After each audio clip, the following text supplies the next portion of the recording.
Hello, NFL fans, and welcome to Week 7 QBR ratings. Now, big news this week. We have a new number one.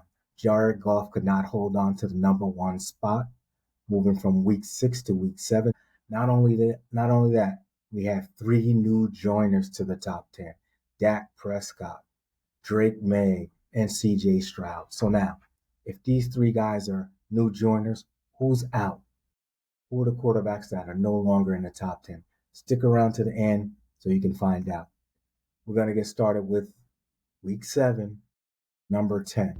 Number 10 is CJ Stroud, making his first appearance in the top 10, coming in at number 10. CJ Stroud came in with a 64.7 QBR rating. The Texans lost 27-19 on the road to the Seahawks. Now, Stroud was 23 of 49. He had 229 yards passing, one touchdown, and one INT. Now, last week, Stroud had a 4-touchdown performance against the Ravens. That was against the Ravens defense. Texans fans were hoping they would see something similar in this week's game against the Seahawks. Seahawks are tough at home. Unfortunately, they didn't play well enough to win. The Texans right now are in third place in the division at 2-4. Next, they got a home game against the 49ers. The Texans have a very good defense. They gave up 15 points a game. Now, if you think about it, all CJ Stroud and this Texans offense has to do is go out and score 21 points, score 24 points, and they're unable to do it. So CJ Stroud and the Texans offense needs to pick it up. But welcome to the top 10, CJ Stroud. Number 9 in week 7 is Justin Herbert. Justin Herbert comes in with a 65.5 QBR rating. Herbert moves down from number 2 to number 9 this week. The Chargers lose at home to the Colts. 38. Justin was 37 of 55 for 420 yards, 3 touchdowns, and 2 INTs. This is Herbert's first 400-yard passing game since week 3 of the 2023 season. So, big numbers for Justin Herbert in a loss. He leads the top 10 in attempts, yards, and yards per game, but he also leads this week's top 10 in interceptions with 6. The Chargers are now 4-3. They're second place in the division behind the Broncos. The Chargers are at home next week against the Vikings. Number 8. Number 8 is Jordan Love. Love moves down from number 6 to number 8. The Packers defeat the Cardinals 27-23. Love was 19 of 29 for 179 yards, 1 touchdown, no INT. Love has thrown for a single touchdown in 3 of his last 4 games. The 6 games so far, Love has completed 70% of his pass, and the Packers are 4-1-1, and they are at the Steelers. That should be a fun watch. Jordan Love coming in at number 8. Moving on to number 7 is Baker Mayfield. The Detroit defense was all over who I felt was the leading candidate for MVP. Mayfield finished 28 of 50 for 228 yards, 1 touchdown, 1 INT, and also a lost fumble. Now the Bucs lose at Detroit. They lose 24-9. Mayfield was sacked 4 times. The first place Bucs take on the New Orleans Saints. Saints are 1-6, but they are home and the defense plays tougher at home. Baker Mayfield coming in at number 7 with a 71.1 QBR rating. Number 6, new joiner Drake May. Welcome to the top 10, Drake May. May leads the top 10 in completion percentage at 75.2. The Patriots defeated the Titans 31-13. May was 21 of 23, 222 yards, no interceptions, had 2 touchdowns. Also rushed 8 times for 62 yards. And in this game, he had 4 passes over 20 yards. The Pats are at home versus the 2-5 Cleveland Browns. And big up to the New England Patriots. They seem like they're back, and they're leading the AFC East at 5-2. Number 5 is last week's number 1. Goff falls from number 1 to number 5. Goff was 20 of 29 for 241 yards, 1 touchdown, 1 INT, and a lost fumble. This is Goff's first multi-turnover game of the year. The Lions defeat the Bucs at home 24-9. Now, the Lions' 2 losses have come whenever they score 20 points or below. You can keep the Lions scoring down, you can beat them. Detroit is at home versus a 3-3 Vikings. Moving on. Number 4 is no other than Patrick Mahomes, who is making a resurgence. He comes in at number 4 with a 76.1 QBR rating.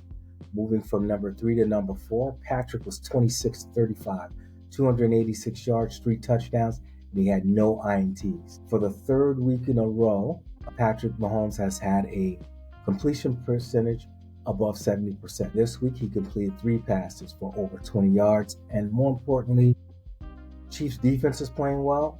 They held the Lions to 17 points last week. They held the Raiders to nothing. They beat the Raiders 31-0. The Chiefs getting their weapons back. They got Rice, Worthy, and Kelsey back in the receiving core. Chiefs are tied for second with the Chargers, and they're both looking up at the Broncos in first place. Kansas City is home against the Commanders, and the Commanders will possibly without their starting quarterback. Moving on to number 3 is no other than Sam Darnold. Welcome to the top 10. Not only is he in the top 10, he is at number 3. Experience and player development pays off.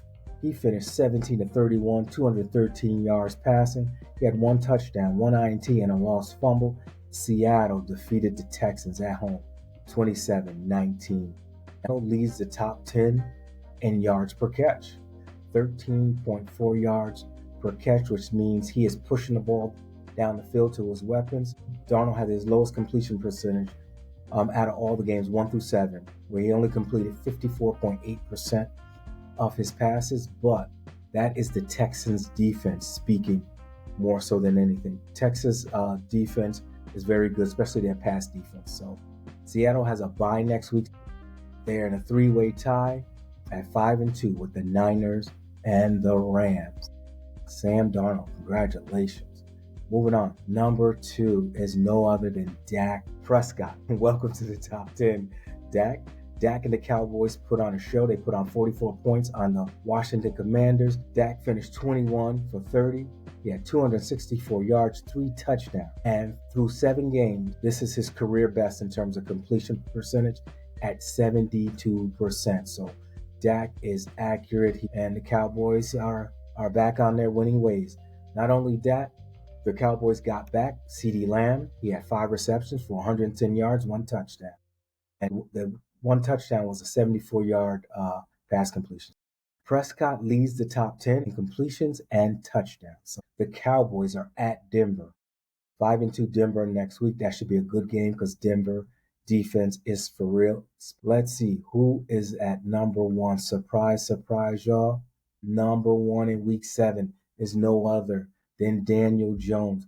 Jones moves up from number 5 to number 1. Jones is looking like an MVP candidate, and it reflects in this current week's rankings. Jones is a shoo-in to be the comeback player of the year as long as he stays healthy. The Colts are 6-1. They beat the Chargers 38-24, and they have the best record in the NFL. Jones was 23 of 34. He had 288 yards, 2 touchdowns, no INT, and a 2-point conversion. Jones has multiple touchdown passes in his 3rd straight game, and the Colts have scored 30 points or more in 5 of its 7 last games. Daniel Jones have the Colts clicking on all cylinders, and it is wide open in terms of who do you see? I mean, the Colts right now have the best record at 6-1. Do you see these guys as Super Bowl contenders? What are your thoughts on that? Colts are looking good.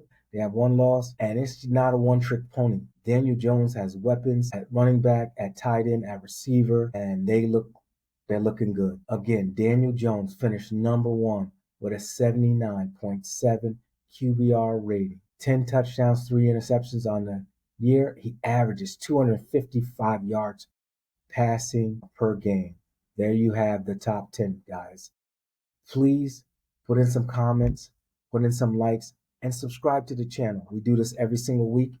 I would appreciate if you guys could subscribe. Thank you guys, and peace.